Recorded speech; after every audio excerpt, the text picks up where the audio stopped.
Amberlynn Vital here, and today I'm with Leize Perlmutter, and we're talking about all things health and wellness, a lifetime of accumulated information about health. Please stay tuned.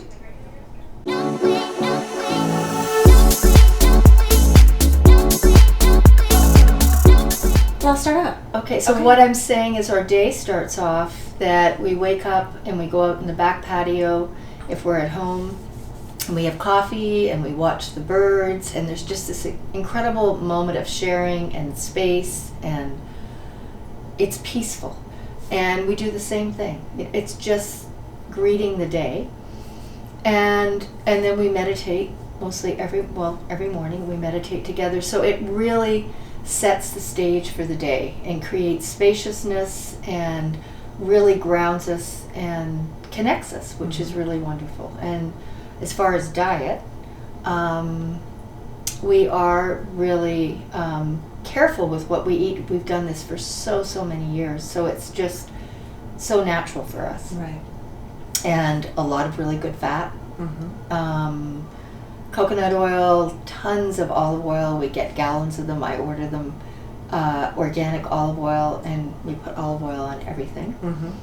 Lots of greens. 80% vegetables, I would say, on our plate. Some protein. We eat meat sometime, not all the time. Fish and nuts and seeds and the usual balance. the usual balance. I know somebody here did a great talk on the mito diet, the mitochondrial support diet, and it just leaves all that room for going more ketogenic or being a little bit higher carb with some more legumes and grains like quinoa. You know, it leaves all that room, but it's just, I mean, you can't get away with not eating veggies, fiber, good fats, bright colors, and meditating. I can't get away without meditating in life. I think meditating is so crucial. We learned how to meditate. I mean, we learned TM 30-something years ago when David was studying Ayurveda, when we were both studying Ayurveda. And we it came in and out of our lives, but now it is definitely foundation. Every day we meditate, and it really colors our lives in a different way. I think there's so much more gratitude. There's the ability to connect with people, to not get so caught up because there's so much going on, and we're being pulled so many different directions. And it's that meditation, especially first thing in the morning, that when things start getting out of hand, when there's things coming from every which direction, we can take a deep breath and say, wait a minute, we don't have to do this all at one time. Right. And so I think as all of our lives become so much more fast-paced, it's so important to have some way of creating that spaciousness and giving our brain a moment to disconnect from so many thoughts. Right. How long did it take you, at what point in your life were you able to develop good habits of taking that time in the morning, getting up early enough to have the time to really set your day? I think I have done that for a long time, because my day has been, since I stopped working full-time and I had children, to get up early and to have some form of exercise. And for me, that's always, if it's running or swimming or whatever it is like a meditation. It's like clearing the cobwebs. The active meditation. Yeah. And I think exercise is so critical, because that also works for me to really just to ground me, to give me more energy, and I'm much more present after doing that. So this has been something that I think that we have been doing for many years. And I think we've brought in more meditation in the last several years. And there's so much research to substantiate that, of how much it changes your brain and really activates the prefrontal cortex and takes you out of that amygdala, that reactive brain. You just got all sciencey. I did. I try not to.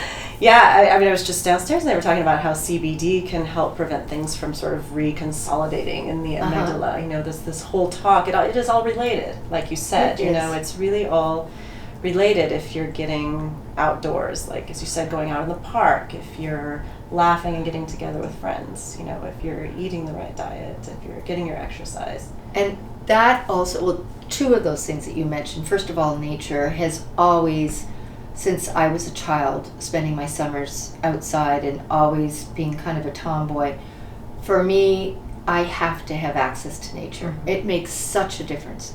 And if not, the work I've done through Eidetic imagery, which I've studied for many, many years, is being able to go into a nature image, and that we know that that can impact us in the same way as being out in nature, because the brain can't differentiate between what is real, imaginary, and what actually being there. So if you look at it, it actually affects our physiology the same way as being in nature. It's pretty fascinating. So like even a National Geographic coffee table book, like looking even through to that be able to look at that, or to close your eyes and drop into an image of seeing yourself in your favorite place in nature, wherever that would be, just because everybody has that place, whether it's on a beach or deep in the forest.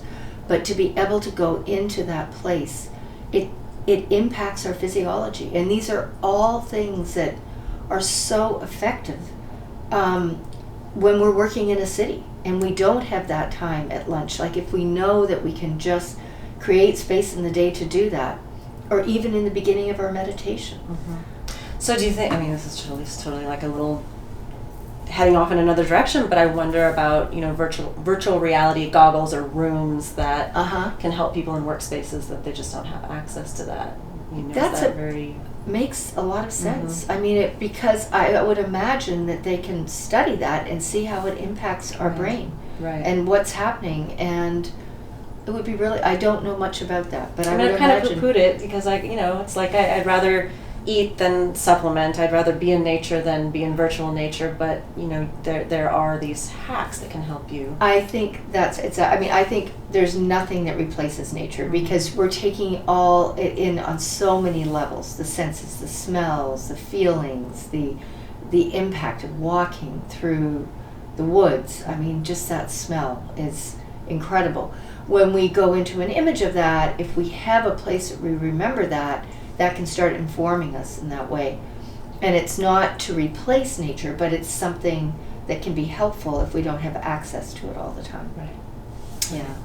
And I was just going to say, as far as food, since our kids were really small, we always said we're going to have a family dinner. Mm-hmm. So that was priority. We're not stopping having fast food. We always sat down as a family at night and had conversation.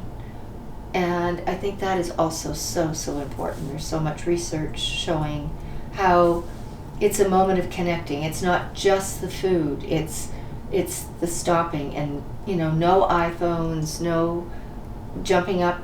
The phone goes off at night, and when we're having dinner, and we're present in that moment. Right. Yeah, that's one thing I cling to. At least we're doing that, thanks to my wonderful husband and all of his great cooking. Oh, that's wonderful. Family dinner is crucial, and I think so many people are up in the morning just in the time it takes for them to take a shower and get their makeup on and run out the door and drop the kids at school, and not leaving that time for sort of setting the day, or leaving time at night. So let's talk about nighttime. Leaving time at night, something that we started this year was just at night, like a gratitude practice. So even if the kids are in a bad mood, can you think of one thing that you're grateful for right now? Like, is your blanket warm? Are your socks fuzzy? Like, is there one thing that you can kind of grab?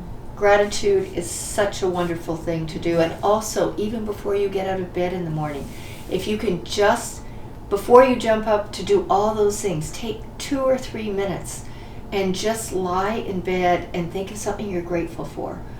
And I think that changes the trajectory of your day, because it takes you into a different, not waking up and thinking of all these things, because there is so much. Right. And at night, the same thing, as you said, to be able to find something you're grateful for, and then to have the space before you go to sleep without having television on, because we know, and especially for me, if I watch even a television show, because there's so many pixels now. If you look at how TVs used to be, and now you're getting so much information in through your eyes, and it activates everything, and it's so difficult for me to turn that all off and go right to sleep. That's a good point. So to try at least an hour or two before going to bed, no more television, and sometimes I will meditate at night, but even just having some quiet time without bright lights so that we can move into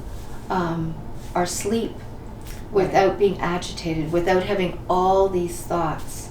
We use this term sleep hygiene, but I think it's like sleep sacrament. Like, I just have really learned over the years, like, that sleeping period is so sacred and it's so important. Like, when in doubt, sleep. Like, you're in a bad mood, sleep. You don't feel well, sleep. You feel like you're coming down with something, sleep. You know, it's just a reset button.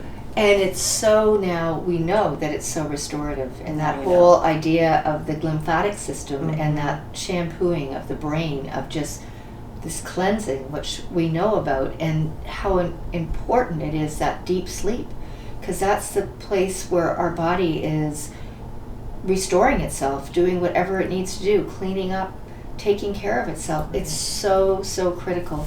Right. And as Austin, our son, who was speaking yesterday, was saying, if there's one thing, sleep is so, so critical, because if we don't have a good sleep, we know, the research shows, we make the wrong decisions. We eat more carbohydrates. We don't make the right food choices, and it's this snowball effect. So, and it's one of those things, it's not like you can say, well, I don't get out in the sun enough, so I'm going to take vitamin D. It's not like you can say, well, I don't sleep enough, so I'm going to take XYZ supplement. We can supplement and hack to try to improve our sleep, but you can't just make yourself get more sleep or take something to replace it. So what are your sleep hacks if you're like traveling and you're having a hard time? Well, it's really interesting, because I just spent 2 days with our daughter in Brooklyn, and so her sleep is different than mine, and so I was up later than normal talking with her, and then up early in the morning at 5 to get in here for the conference. And I really noticed having 6 hours of sleep made such a huge difference in how I was moving through the day. And I think because 6 being less than usual. Yeah, we normally try to sleep 8 hours a night, and we try to be in bed by 10 o'clock at night. The whole Ayurvedic schedule of being in bed before 10 o'clock, because after 10 o'clock, especially for my body type, my brain starts working and I start thinking, and I might as well wait till 1 o'clock in the morning, because that cycle. Yeah, that cycle. It really makes a huge difference. So if I'm in bed with my lights out by 10 o'clock, I have a wonderful sleep. And I think knowing what I know now and having all the science behind it, I'm so aware of the times when I don't get good sleep. So last night we were up late because we had a dinner engagement, and we both decided to sleep in this morning, which we normally would never do, but we wanted to get that 8 hours of sleep. And be more on top of it the rest of the day. Yeah, and it makes such a difference, because we don't have all this agitation, and we're just so much more present. Right. Which I think is really so, so important.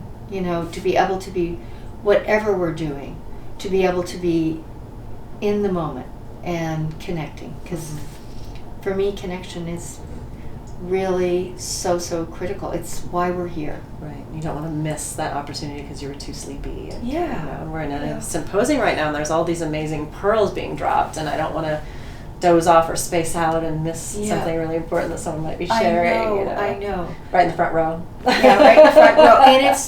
And there's so much out there, and always. But I think if we can simplify and take away these main things, to have good sleep, to eat foods that nourish us and support us, and when we do that, we feel so different than foods that don't do that. That's right. Yeah, that's right. And what I noticed this morning, because I didn't get enough sleep either, is that where normally I can fast or just have fat in my coffee until 12:1 and be good. But today I was dying at like 11:30. I was just so hungry. I'm like, oh my god, I want to eat. And I was even hungry leaving the house. And so when I have to get up early, I notice. Oh, I'm really hungry. A cheesy croissant sounds good. And when you don't get that fat, which is exactly what the research is showing, when you don't get that sleep, you're craving carbs. Carbs, exactly. And then you make bad decisions. Exactly. Yeah, exactly. And how every morning I really do try to have either MCT oil or some kind of fat. Right. And, cod liver oil, all those different things that really nourish us. Yeah. It's And so what you're critical. referring to Ayurvedically is that you're a Vata dominant person. which you're Vata, trying Pitta, to- Pitta, Vata, it Well, depends. and so yes. what is the Maharishi Institute says everybody in our society is Vata Pitta imbalance. So we're all kind of facing that high anxiety, fast paced, never taking a break, super noise, talkative, Right. always And- switching from one thing to another, chewing gum, eating popcorn, And travel on top And of it. When travel. you say even car travel. traveling, Yeah. yeah, car travel or plane, what I always try to do when I get to a destination, if we're flying across the ocean, wherever it is, first thing I do when I get there is I put my shoes on for walking, and I go for a run or I go for a walk in the woods. I do something to drop in, to connect into where I am, and it makes such a huge difference. That's Such good a practice. huge I think difference. I'll talk to the reps I ride with and tell them I need to do that before I That would start be a working. great idea. No, because it drops you, takes you in, Yeah. it drops you. You get to be where you are, especially when there's a time change. Absolutely. Yeah. Absolutely. Yeah. So a lot of people, when they think about I'm not sleeping well, they start Uh-huh. to look, I think, for like, a sedative. What will help me go to sleep? Should I take melatonin? Should I take valerian? And I think a lot of people don't realize what they just need to do is calm their system Yeah, first. I so repetitively. agree. Yes. I mean, you really have to create that space for your brain to calm down before you go to sleep. And television is not the way to do it. So if you want to watch TV, do it earlier. Also, try to eat so that you have 3 hours before you go to sleep so you're not That makes digesting such a food. difference. It makes a huge, huge difference. And I'm almost thinking that for people, if they have so much going on and they're thinking of what they have to do, and take a pad and paper, write down all those things that Figure are out. there, take it and put it on paper. It'll be there in the morning. And maybe if that needs to be their practice, to just write those things down before they go to sleep so they can leave them Right. and put them aside for the night and realize sleep is restorative. Sleep is so that we can get up the next morning and take care of all those things. Right. And not wake up going, what was it I was going to do again? I can't remember. Instead, you can lay there and be grateful because you wrote it down. You're not having those negative thoughts and those spinning thoughts first thing in the morning. Yep. And I also think for myself, like having children at one point and working part-time and a very active husband, and there were so many different things going, and I would always hear, because often I'll sit and I'll meditate and I'll tap in and always get guidance. And so to slow down, because we are trying to do so many things and put out so many fires, and really this idea of doing all these things at one time is really hard for us to do because it takes us out of the present moment. And so I really suggest that whatever you're doing, that you're totally present with that. And then those other things, when you finish that, go to that. And we can only do so much At once, right? And when we don't fill ourselves up, when we don't take care of ourselves, we are not nearly as effective with everybody, with our children, with our jobs, with our spouses, with everybody. We have to really take that time. We're so used to giving, and taking care, especially as women, I think as mothers, of nourishing ourselves so that we can be the best that we can for everybody. And it's really not about just getting a blowout on your hair or getting your manicure or pedicure. I think nothing bothers me more than when I see someone who's really just, I can tell they're not in a healthy space, but they're taking the time to get the manicure or the pedicure, which is also more unhealthy. I just want to say, here are some tools to really help you really take time with yourself, something that is really self-care. The nourishing. It's not, I don't want people to judge themselves. We've learned so much about people trying to lose weight, people trying to change their body composition, that, if you're in a bad place with that, really we can say it is so much not your fault. Your microbiome is very much shifted in a direction that is perpetuating that. How do we break into that message and help you shift that conversation between the brain and the gut? And it takes little baby steps. And I don't want someone not to eat that cheesy croissant because they'll feel guilty and they'll feel like a bad person and they'll feel like they don't make it bad. I want them to not eat it because it's really not good for them. Like it truly is about overall health and wellness and your brain in the future, you know? Right. And I think when we create the space, and if we can, you're very, very right about that, because I think for us, it's been so long, we paid so much attention to food, and I don't have that inclination to go out and eat a really sugary thing. And it's because I just know it's not what my body needs. And you know how you're going to feel. And you know how you're going to feel. And so it is, again, but if you go and do that, I mean, sometimes I want a croissant. And if I'm going to have a croissant, I want to totally enjoy it. I lived in Europe. I lived in, when I go to France, I love a baguette, and I love the end piece, because I used to always get up in the morning to get the end. Le bout. It was the best part. And that beautiful butter. But if I'm going to have that and have a great coffee, I don't want to have this whole guilt thing going on, and to enjoy it. So I think that's really important. But and the flexibility too, when we don't have access to maybe the food that we want, when we don't have access to those greens and that protein and those good fats, and all we have maybe is that we can get a quiche or a ham and cheese on a croissant, or something from the airport, and we know we need to nourish ourselves. Again, that intention and the gratitude. If I'm grateful that there's food available, I'm grateful that so and so brought me a meal, even though it might not be what I would normally choose. And how do we change what that does inside of us? So true. And if we go somewhere and we're being served something that we normally wouldn't eat, it's about being there exactly with the gratitude that this person, especially if they've gone to so much work, to be there and enjoy it and be present with it. When we travel, we really try to bring food along. So we have, protein rations. And we have the greens, of course, in packages, so that we have something that we can eat. Right. And we know that we're going to get the right food if we don't have access to real food. Right. Yeah, I think those are really good. That's a good time to have those supplemental proteins and supplemental greens, to where you at least get a nourishing. Like last night, I got home and I was so like this up here, just so busy, and I wasn't really hungry. I was too, not anxious, just wound up. To eat. I just want to drink some greens and drink some protein and drink some magnesium and just like get that sort of liquid nourishment. Which is great, but you were listening to your body and you knew that that's what you needed in that moment. Right. Right. So traveling a lot, you've got this, I see this vaporizer going over here, and I'm sure you use a lot of essential oils to kind of... I do essential oils. I actually put a little lavender. Just, And does that apply, so you said you like to be outdoors a lot, so that's one of those things where we have that in common, and I spent a lot of time outdoors as a kid, and I hate sunscreen. I hate trying to decide what sunscreen to use, and sun exposure, and all this. So what is your sort of take on that? I try not to be in direct sun between 10 and 3 or 4 in the afternoon, depending where I am. So hats, and I do big, wide-brimmed hats, not hats with your ears are, baseball caps with your ears kind of like antennae out to the sun.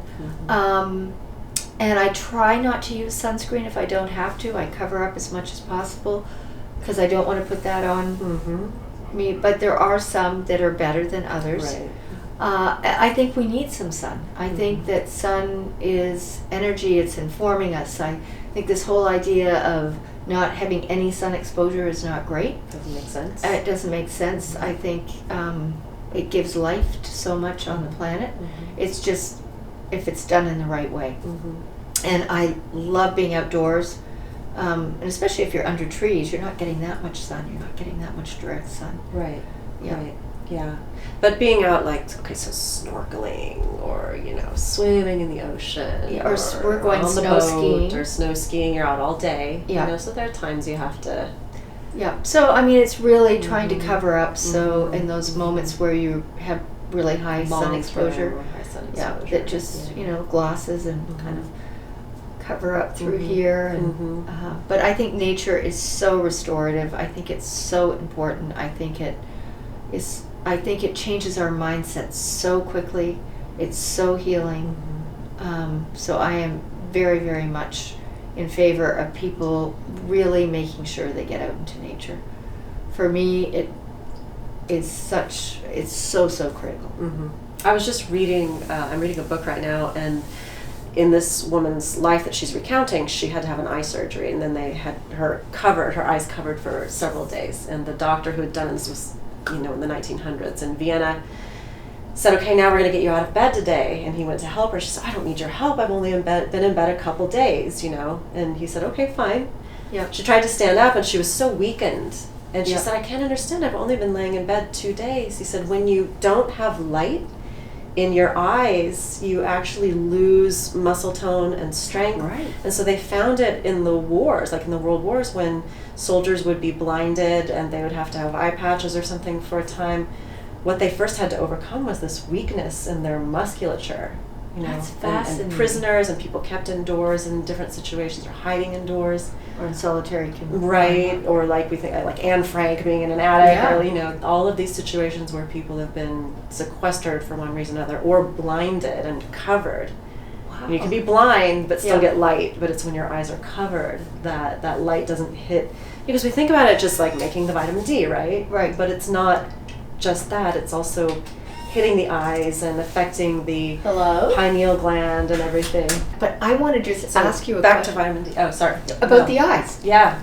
And I haven't read, but I have a girlfriend that just told me that early morning light is so critical for your eyes. Mm-hmm. And I don't know where the research is, maybe it's in this book, but how the light coming in through your eyes has such an impact on you. So I'm wondering. I think so too, and also what I've heard about that, not just the eyes but even the skin, that you're getting the red and infrared light in the morning, and that actually is sort of building up your eye and your skin tolerance to stronger light later in the day. I that it's did this hear that. gradual sort of metabolic upregulation for the protection for the rest of the day, as opposed to just waking up late, having a Bloody Mary, going outside and laying by the pool for 3 hours in the middle of the day. I don't know if you read, this is probably not for this, but I just want to bring up something.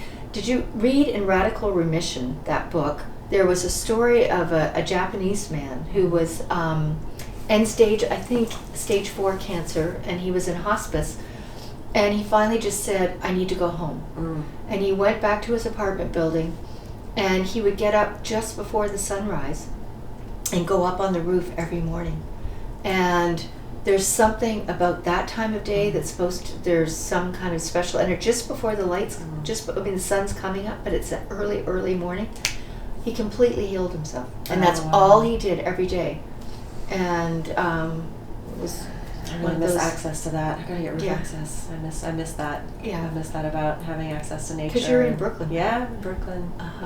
It was funny when the kids were little. Walking them to school. Yeah. I would get that early. Where now they just like, I got it. I'm on my own. I don't need you to walk me to school. It's the one thing that I found really hard. I mean, being in Brooklyn, I just need green space. I need to go somewhere, and there's so much concrete, and it really, for me, is challenging. Because I just am so used to I think having spent all that time on the boat last summer, 4 months, that was almost like a 4-month meditation in that we were on the water the whole time,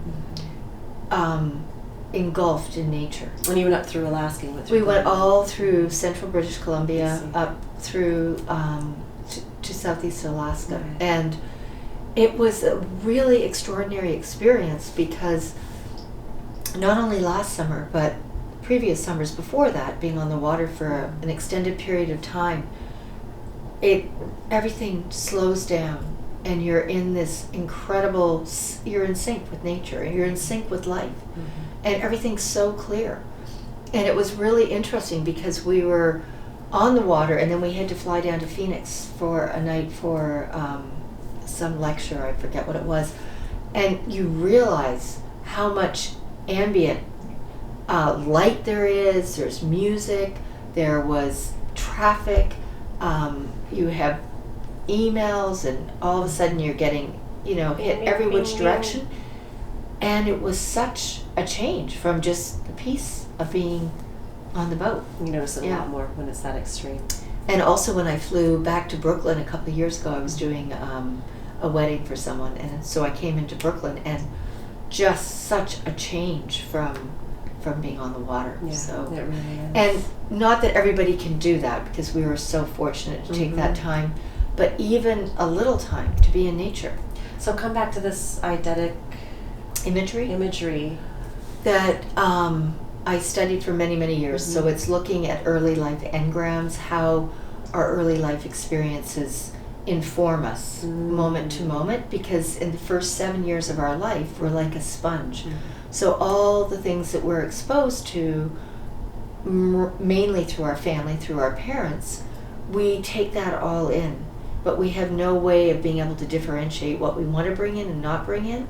And those become learned behaviors. And they're the lens through which we see the world. But much of it, we're not really aware of it. That we don't know, all of a sudden we're in a situation and we react a certain way. And we kind of look and say, well, where did that come from? But it's really this unconscious behavior that we're not aware of that keeps on popping up, which is a pattern of energy, but it keeps on coming up in certain situations. So the idea is to be able to look and find out where that originated from. Where did that come from? Not to spend a lot of time in that, because it's just it's like laying down a neural pathway. If we keep on doing it, it just makes it deeper, the groove. But we want to bring it up to awareness so that we can shift it and perceive it in a different way, because we always want to heal. Right. And so that's what I'm doing when I'm doing eidetic imagery. And also in nature, we have that ability that if we go into a nature image and we have anxiety, that we can shift. It takes us into a different way of feeling. So like a reprogramming. Yeah, and it takes us into a deeper place, and it affects us. The image shows up. So we have a nature image and we're feeling and we see it. But what's interesting is the somatic piece. So there's this whole emotional piece connected to it with the image in nature, which is complete, and we're not feeling threatened. And then that impacts our physiology. And it can shift the way we perceive things. And so is it like a therapy of creating eidetic imagery for somebody, or helping them? Eidetic imagery comes from Eid, from the Greek, which means to see. And it was actually created by Dr. Asen, who is no longer here. He passed about a year ago. And he developed this whole form of imagery, which was the ability to be able to go in through this eidetic image of the image, the somatic response, and the meaning, to go in and really see things in a different way. So to go back and find out those places where we're caught, where normally when it's the traumas, it's the places where that are not helpful for us in our day-to-day lives, being able to go back in and source that, and then to be able to shift our perspective of how we hold reality, basically, so that we can move forward in a different way and lay down new neural pathways. And in doing so, like a muscle, when we see it and hold it in a different way, when we activate that muscle and keep on using it, it becomes the dominant way. And it's not that the other muscle has disappeared, it's always there because it's a highway in the brain. It's just that it's not being accessed enough as much as the other. So that becomes a new dominant way of seeing things, and it's impacting our physiology in a different way. It's a really powerful tool, because I think, and it's important that people know that when you make a New Year's intention to, say, go to the gym, or you make an intention to not eat sugar, or something even deeper, like you make an intention not to react angrily to your children, or to be impatient with the people that you manage. It could be something very much a behavioral issue that you come up against over and over again. You say, I made that intention, everything's going to be great, and you get confronted with the situation again, and you go right back in that same furrow, and you feel responsible for it. And it's a reaction, and there's not that space. And why don't I have the willpower to stop that? And it's really that you need almost this, what you're saying, like a triad of tools to kind of hold you out of that furrow and create a new... Or to find out the source of that. And address so it directly. What is that? And to be able to shift it. And not to beat yourself up because you're doing that. And that's exactly because we all live in this world, and we all have our stuff. There is nobody that does not. They can be the most brilliant person, but we all have our stuff, and it's the moment of awakening is to see that and to realize that we don't have to react in that way, that we can hold things in a different way, and we can move forward in a way that is healthier for us, that it's more nourishing, that we're not reactive. And it is about being able to go and to be able to look at that and to be able to shift it. So I do it through the Eidetic work, and then I've done a lot of energy and shamanic work. Right, and there's a energy psychology, isn't that it, that's also trying to shift? I know Bruce Lipton talks about the same thing. You know, he talks about the Jesuits saying, give me a boy for 7 years and I'll show you the man. You know, this whole idea of like that 7 years of programming, and that it takes a lot to shift that. It definitely is a commitment to shifting. And I think, you know, whether I approach it from the Eidetic perspective, which I often bring in when I'm working in an energetic way, so it's popping up whatever that thing is, and then also that is held in the blueprint of our psyche, but of our luminous energy field that surrounds us. And if we can work on the energetic level, or even with imagery, instead of in the really dense, more mental thoughts, it's so much easier to shift it. So we want to clear that from the field and to bring in a different way of holding things. And as you said, it does take the discipline to stay with that. So however we're holding it, when we see it, and it's not something that we muscle through to see it in a different way. It comes naturally, and it just comes. And when we see that different way of holding ourselves, the homework is to go back in and to see that every day, and to connect in with the feeling of that. Not just to see us, but as we are, but also to feel it in our bodies. Like, how is that informing us? Like, what does it feel like in your heart? How does it feel in your body? Does your body feel tight or relaxed? And how are you feeling like as you move out into the world and you're talking to somebody? How does that change you? And to really bring it in and ground it in our being. And that's where the magic is. That sounds like something really good to do with children early on, helping them to learn how to understand their feelings and express them, and also get past, you know, the ones that are holding them back. Yeah. Be great. Yeah. Be wonderful. One of the things that I set an intention of this year, and I have started a list finally on notes on my phone, is what are my tools in my toolbox?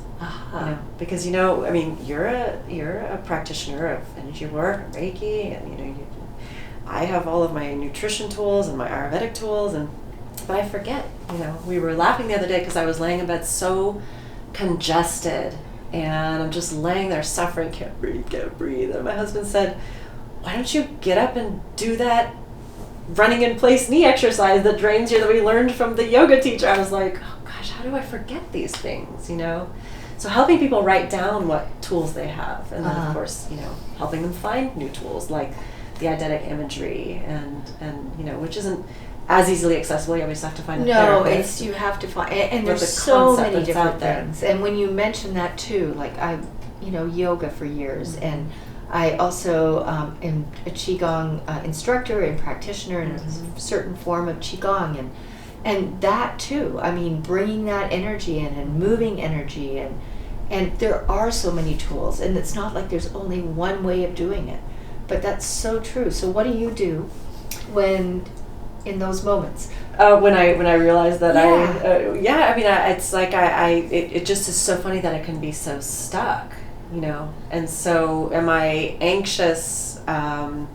Am I nervous? Is something bothering me? Oh, well, there's alternate nostril breathing, you know, just as simple as if you're like feeling like everyone's watching, it's just as simple as like really focusing on your breathing, you know. Breathing is huge. Breathing is huge. You know, I've been at events where it just was so cerebral, and I'm thinking, I can't retain all this information. Like, what do I have? Do I have like, do I have some caffeine? Do I have some theanine? Do I have some, what can I do? No, I pulled out my earbuds and listened to binaural beats in the background while the conference was going on, you know. Smart. Yeah, but it takes a minute, you know, to realize what are the things that I have in my toolbox. I think that's so important to remind people to make lists of what do you have? Just, do you have aromatherapy? I've got some essential oils. Great. Yeah. You know, do you have some healthy fats in your pantry, you know, when you're feeling hungry or imbalanced? You know, do you have, like, what are the things that you have access to that isn't just oral, you know? Yeah. In the nutrition industry, it's so, what can I take? Yeah. You know, I'm anxious, what can I take? I'm tired, what can I take? Yeah. You know, I can't go to sleep, what should I take? True. There's so many things. And I do think your idea, I mean, which is so just taking some deep breaths and then dropping in and saying, I've got too much going on. What can I do to offload? Or I've got so much going on, I'm not paying attention to what I'm eating.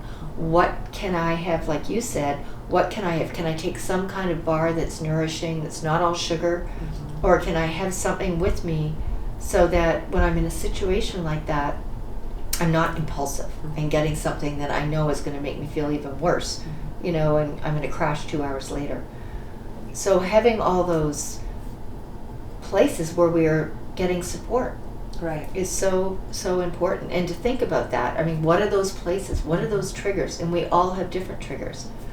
But I'd like to see our technology help us with that. You know, if I were going to have a wearable device, I would want it to say, all right, you've been fasting for 16 hours, now you're going to eat. Be sure to take 5 deep breaths before you dive into your food, you know, like something like that reminds you. You know, I like to food blog my food. I have an Instagram account, you know, about I'm traveling and this is the fabulous thing that I found to eat. But honestly, I only take a picture half the time because I'm hungry, it's beautiful, I dive in, I'm halfway through and I'm like, oh, it didn't even stop. And I want to be in the moment, so I hate taking a picture at the table. I really do hate it, taking a picture of my food at the table. But at the same time, it makes me stop and really look at it and really appreciate it. It's not common for us to say grace. And I mean, across the nation, across the world, stopping and saying grace before a meal isn't as common, but it really was that moment of pausing and expressing gratitude for what is before us. And I think grace in some form of saying thank you and honoring the food and the hands that prepared it and how far you want to go is really a wonderful, wonderful thing to do, because you're right, it creates space. Yeah. Just that moment of gratitude about it. Most people's issues around the food that they're eating or the overconsumption is about mindfulness. That was one of the things for me when I was being strict keto, just to see on the ketogenic diet, to see like what does it feel like and what are the traps and the pitfalls and, you know, how difficult is it, was looking at my macro ratios, my carbohydrates, my proteins, my fats, seeing that I needed something here or there, and then making like a little, you know, meal and little dishes of some macadamia nuts and a few blackberries as a treat, and I even had room for a little dark chocolate, and just taking that moment and being like, this is so beautiful, I'm so grateful for this. And just the simplicity of one thing instead of having all these things. Yeah. So did you feel way better when you were doing keto? I had some pitfalls. I really did. I felt the mindfulness was amazing. The blood sugar balance was amazing. The mental clarity was amazing. The lack of any bloating or digestive distress was amazing. But I would get a lot of muscle cramps at night until I learned how to hydrate and keep the electrolyte balance up, and a lot more fatigue and trying to exercise the same way that I was, because it takes time to adapt. And I also wound up with some kidney stones because I got dehydrated and overexercised and traveled, and like the perfect storm. So I've had a few learning lessons that I try to translate into something that will help people. But what I was really stuck with was the ability to interfere with sugar cravings. That's huge for people. So I feel like for people who aren't epileptic or don't have, you know, something emergency like heart disease or something where they really, or Alzheimer's, or early cognitive decline or dementia, where it's not so crucial that you remain deep in ketosis. But for someone who's trying to do it even for weight loss, really the biggest thing is getting you off of that sugar cycle. I think that's the most important. Sugar. I can have a little of this. I can have sugar. Normal weight. I can do that. It's okay. I stopped the sugar. I was like, the dark circles go away, the puffiness, the lack of clarity, the inflammation. the up and down. It's Yeah. you know, you say, I've been going around saying sugar's inflammation, but I was eating it, you know. And David is so funny because people keep on asking him, well, is it okay if I have coconut sugar, or what about honey? Maple and David syrup. said, you know what? I don't care if these honeybees live on an ashram and they're meditating 24 hours a day. It's still sugar. Yeah. Sugar is sugar. Yeah. You know. Yeah. And that's the part that we have, that sweet tooth that was, you know, inbred into us because it was survival. Right. The whole piece at the end of the summer, we had all the berries so that we'd put, have storage so we'd have fat to get us through the winter so we'd survive. Right. He said something that struck me, and I try to repeat it as much as possible. Eating sugar tells your body that there's about to be scarcity and it should store up. Right. Eating fat tells your body that there was just a big kill and you have like plenty of food and you can dance and make babies and, you know, go hunting and, you know, have fun. And the wonderful thing about when you eat good fat and lots of it, you're not hungry all the time. So it sustains you. Right. And you don't have those hunger cravings. And this is the thing I keep on telling people, say, oh, I'm trying to lose weight or I'm trying to do this. I said, have some good fat in the morning. Because if you don't have that, you're going to be starving at 10:30, and so much of what people have for breakfast is so full of carbs, and then they crash. Yeah. And the carbs are sugar. Yeah. And they wonder. There's just no way around it. Even the juice bars, you know, it's just yes, it's fruits and vegetables, and yes, they're good for you, but it's too much. Oh, and the smoothies that everybody's thinking they're having such a healthy breakfast with so much sugar, loaded with bananas. It's not that bananas aren't great, but you're having this smoothie without any fiber, protein or fat. Right, and it's just, you're just hitting your body at one time with all this sugar overload, and insulin and everything goes crazy. Yeah, I don't even think it's I've changed where I'd rather have some slices of cheese or a cheese tray on the airplane than stop at Jamba Juice. You know, it's just like it's a totally different effect on the body as long as you're dairy tolerant. But you know, it really is getting sugar out of your life. It's like, don't just try to lose weight. Don't just try to change your body composition or fit into a new size of clothing. Work on your sugar cravings. Yeah. Loose yourself from those chains. Like when you don't crave sugar, when you can stand in front of pastries and be like, ho hum, I'm going to make a choice. I have control over that choice. It's so liberating. I think once you get over that initial hurdle of not having sugar, and it really does take some time, because your body, you want sugar, you've done that for so long, but once you get over that initial hurdle, then you do have that space of saying, you know what, I don't want that, and I'd rather have some fat right now. But it is, I think, so challenging. There is that time where you just have to make that commitment and figure out how you can support yourself so you can get through that. Right. Yeah. No, it's amazing. And I do, you know, have more stuff on good fats. You and I know what good fats are, but we know we'll leave some of that below. I used to think, you know, hypoglycemia, when you're thin, you know, and you don't have a lot of energy to spare, and you can go through these hypoglycemic episodes, and I always just say protein. But fat, fat really gives you that long-term energy. It does.